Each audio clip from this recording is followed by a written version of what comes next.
So some things that we can avoid for our bitey puppies is coming in to try and touch them when they're already being very bitey. If they're already overexcited, then putting our hands in there probably isn't going to be the best thing to do. They probably don't want to cuddle when they're super overexcited. So instead you could maybe consider giving them a toy or having a play with them. Other things we want to avoid are being very excited when we say hello to our puppies. I know that it is really exciting to see them, especially if we've just come home from work or something like that. But if we go in super excited, you know, screaming, throwing our hands around, then our puppies are going to be super excited as well, and they're going to expect that excitable greeting every time you come in.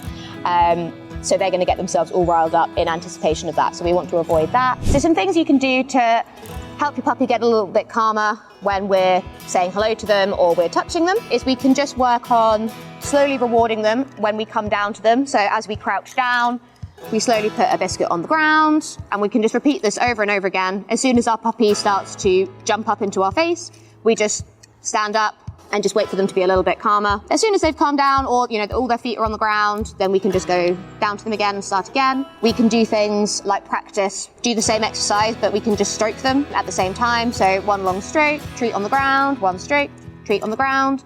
A lot of puppies are very touch sensitive and they do get overexcited when we touch them. And so this can just help them get used to it a little bit. We can also use a toy if she's a little bit too overexcited, so we can offer her a toy instead. So, if she's got something in her mouth and she isn't able to bite at the same time. So we want to avoid having too longer play sessions with our puppy. If we're getting them to chase something or to bite, or, we're throwing a ball for them and we do this for too long, they are probably going to be overexcited and over-aroused at the end. So make sure we have little breaks, no more than a few minutes at a time before having a little break and doing something else, and that will just keep them from getting too overexcited.